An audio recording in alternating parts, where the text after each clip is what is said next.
ngir taxawal ak yëgoo naka noonu boole kàttan gi ñeeli entreprise am Serigne Mouhamadou Moustapha Sy Djamil dafa taxawal ab holding duppe ko MC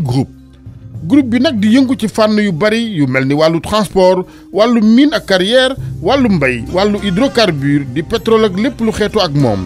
kuréel gi di yëngu it ngir am xëy bu doy ci wàllu privé gi liggéeyloo téeméeri ndaw ci Sénégal ak Afrique soowu jant fu ci mel ni Mali Gambie Guinée.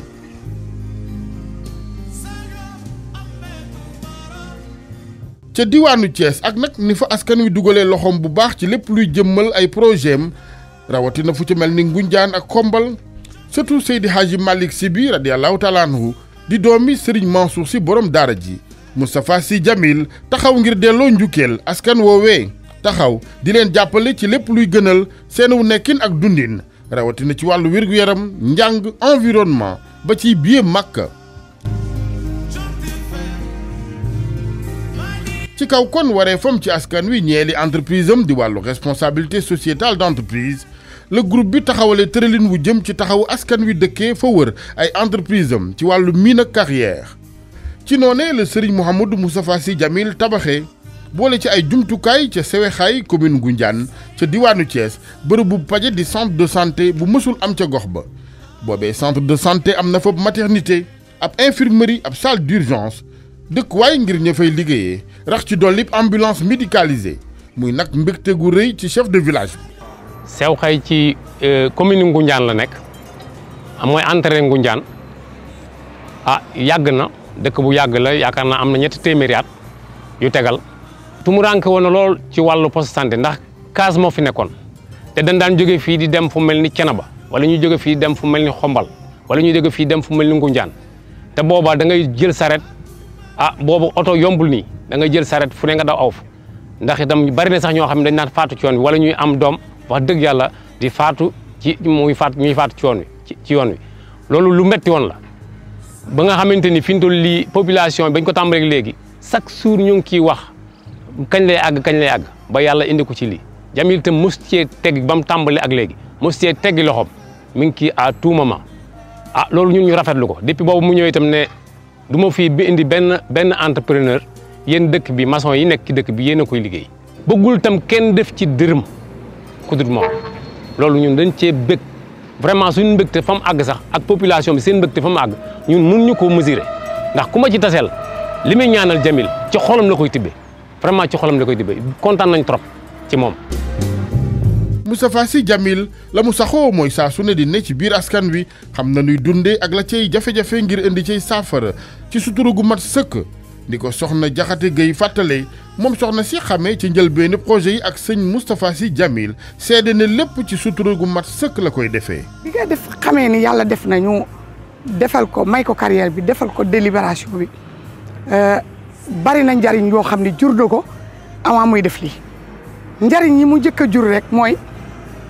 dikk bi mu doon dikk di jël nit ñi mu jafe woon lool ndax goudron amu fi woon oto Djamil yi ñoo fi doon jaar di dem ak yeneen oto carrière yi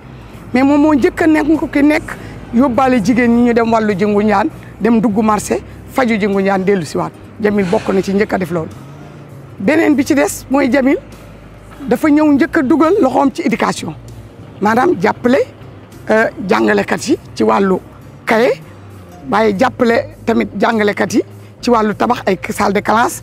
waaye dugal loxoom tamit ci santé ndax fii ci poste de santé bu Ngoundiane yóbbu na fa ambulance maye fa ay lal tabax ay classe réceptionné ko Djamil génnewul loxoom ci lépp lu commune Ngoundiane jaaxle woon mbaa mu jafe dafa ñëw yombalal leen lépp Djamil ñëw na ci commune Ngoundiane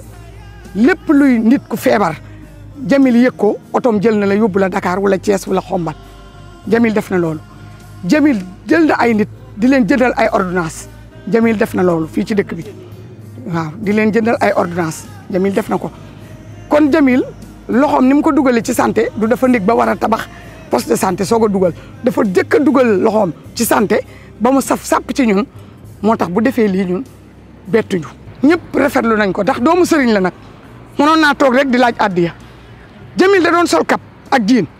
dugg ci oto bi buñ ne kan mooy Djamil ñu ne kii ñu ne non ma ni leen moom la dafa wàcce boppam liggéey ñaq moom la Jamil xam. ñaanal bokk ñun tamit yow. ñaanal ñu. waaw sëriñ baa ngi ci biir xalifa baa ngi ci biir. ma yow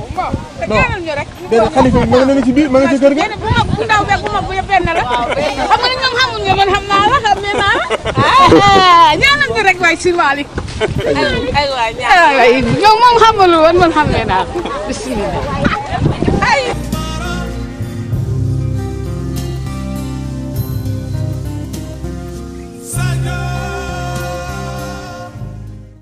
waatal ni ci fii ma toog ci commune bii ma bokk amul ku jariñuwul ci carrière am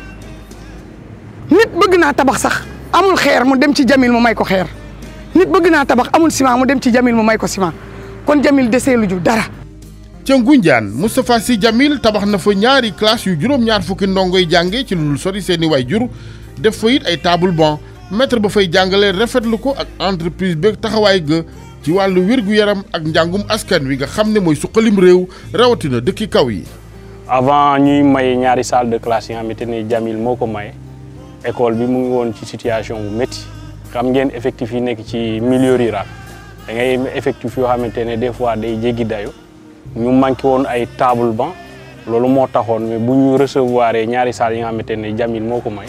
bon loolu amélioré na enseignement apprentissage ci biir établissement bi. loolu moom lu baax la loo xamante ne dañ ko war a encourager pour ñi nga xamante ne ñoo am doole pour ñu jàppale comme collectivité locale yi amuñu doole. Ngoundiane lañu fa xayma ci li fa groupe MC dugal ne liggéey ci wàllu investissement mu ngi toll ci $300 millions. taxawaayu Moustapha Sy Jamil yamu fa law na boo xombal foofee dugal na fa loxoom bu baax ci yombal gi ñeel seen dem ak dikk ci yoon yoo xamante atum 1960 lañ ko fa tabaxoon dugal na ci ak ñoŋal guddaayu juróomi kilomètre ci mbedd ya gën a ràññiku ci xombal. waaw mën nañu wax ni xombal bi ñuy am ay tali dañu presque mën nañu wax ni depuis 1960 la ndax xombal mi ngi bokkoon ci première commune du Sénégal ci daanaka dañuy wax ni les 8 premières communes. yi nekk ci Sénégal xombal ci la bokk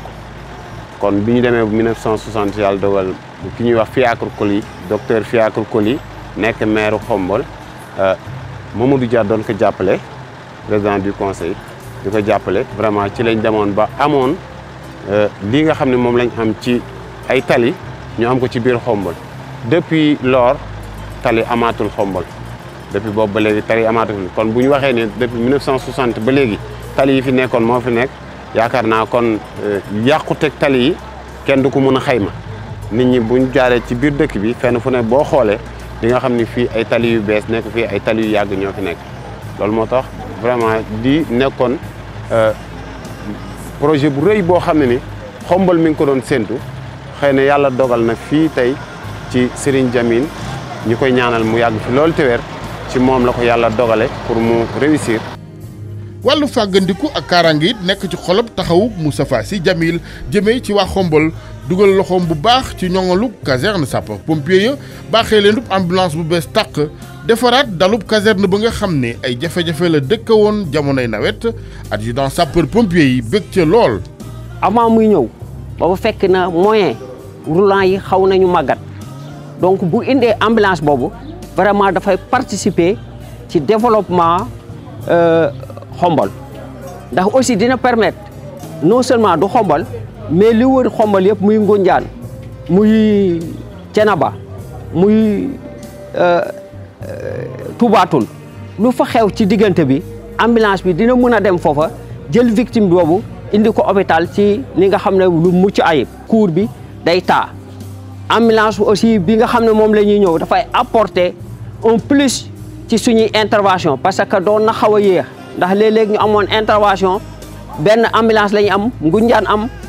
Toubatoul am donc da ngay dem fële ba ñëw soo ko mën a dem fee donc bu ambulance boobu ñëwee dinañu mën a permettre ñu mën a cumuler ñaari intervention yi nga xam ne de secteurs différents di ko gërëm di ñaan yàlla lii nga xam ne moom la sumb ci xombal yàlla ko yàlla may doole at kattan ba mu eggale koog jàmm ak salaam. l'hôpital bu xombal jot na it ci ndimbalu groupe MC def nañu fa lal yu bari ak it matériel faje yuy dimbali bu baax docteur yi Moustapha Sy Jamil sumb fa it liggéeyub yeesal bloc opératoire di fa nuy opérer malade ya taxawal fab restaurant ngir liggéeykati l'hôpital bi président comité de santé ba rafetlu ko naka noonu sage-femme bu fay liggéeyee ci taxawaayu citoyen bu Moustapha Sy Djamil la. Serigne Djamil Sy jamono bi mu ñu fekk ñi li ma mën a wax mooy dafa ñoo jëlee fu sori parce que lu bari loo xamee ni centre bi manqué woon na ko lu demee ni voirie bi lu demee ni ay lal lu demee ni ay matelas lu demee ni ambulance ak li nga xamee ni peut-être moom mooy wàllu jëfandiku bi mooy lekk gi personnel bi accompagnant yi malade yi parce que centre de santé bi dafa sori béréb yi nga xam ne ni foofu la ñuy jaayee ay lekk donc loolu daf ñuy teggil coono bu mag a mag teggil ko askan wi nga xam ne ni aussi ñoom ñooy ñëw fii ci centre bi donc loolu mu nekk loo xam ne ni boo ko boolee lépp lu am solo la loo xam ne ni dafa bokk ci li nga xam ne moom mooy doxal këru wér-gi-yaram rawatina bloc opératoire bi nga xam ne ni boobu aussi ñoo ngi ciy dox di ci wax comme ni ñu ko waxee aussi dafa laaj ñu gëstu ci ak ñi nga xam ne ñoom ñoo ay techniciens à ce que aussi ñu mën a cibler matériaux yi nga xam ne nii moo mën a nekk ci bloc bi. apport boobu mën na fi jur dara parce que ku ne xam na ni c'est le centre de référence comme c'est le centre de référence maanaam poste de santé yi nga xamante ne ñoo wër district bi fii la ñuy faral di référer bu ñu amee jafe-jafe moo xam guddi moo xam bëccëg kon tey jii nii mën nañu à travers ce matériel qu'on a sur place vraiment qualité des soins bi dafay gën a améliorer donc foofu c'est la lutte contre la mortalité bi ñu doon wax dafay feeñ parce que dañu am équipement bi war yëpp sur place pour vraiment liggéey ci anam yi ñu ko santaane.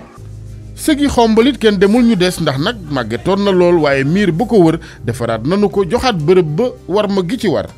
parce que cimetière yi aussi interpellé nañ ko ci keroog dafa fekk mu guddi sax moo tax demu fa mais dafa joxewaa ndigal jox techniciens yi ni leen na ngeen fa dem ngeen visiter ko façade principale bi yëpp nañ ko tabaxaat nañ ko yokkaat defaraat ko ba mu baax même tali bi yoon bi nga xam ne moo jëm foofu tam nañ ko baliser waat nañ ko defaraat ba mu baax boole ci aussi wax ñi ni dëkk bi tam may naa leen oto mbalit mi ngi ci yoon bi di ñëw ak beneen auto vidange moom tamit boole na ko ci li nga xam ne moom la war a def ci dëkk bi. ci wàllu taxaw ak liggéey lanu xayma ne investissement bu groupe MC ci Xombol mu ngi toll ci juróomi téeméeri millions.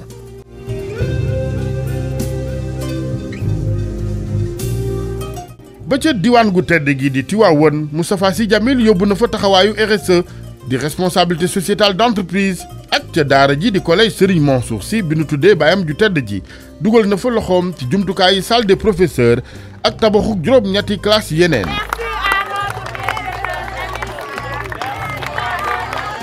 bi collège bi implanté woo njabootu Serigne Mansour Sy yëgee loolu ñu wane nu seen contenté ñu daal di réagir si saa si Djamil ñëw fi en première visite daf fi jëkk ñëw xool daal di am lu mu nu digal mu ñëwaat fi nag daal di ni immédiatement da koy door bi mu ñëwee sama personnel bi nga xamee ni ñoo may accompagner ñu ànd ci liggéey bi nekkoon dans des situations yu xaw metti ndax xale yi de seen nombre day yokk parce que dañu bëgg xale yépp ci biir école yi ce qui fait que table banc yi manqué woon xawoon sooxe léegi ñoom fi nu waroon toog li ñuy amee di ci toog seen liggéey dañu jël yépp jox ko xale yi ñoom dañuy taxaw pendant des heures di kii bi ma ñëwee loolu laa jëkk wax Djamil dama ko wax rek mu daal di réagir daal di nuy équiper salle des professeurs bi gis ngeen que léegi bi ngeen duggee ni mu mel mu nekk salle bu mën accueillir ku mu mënti doon mu daal di yokk ci loolu ñëw ni daf nuy tabaxal juróom-ñetti salle de classe te bu koy def daf koy def mu mel naka li nekk ci biir école bi déjà ndax li fi nekk déjà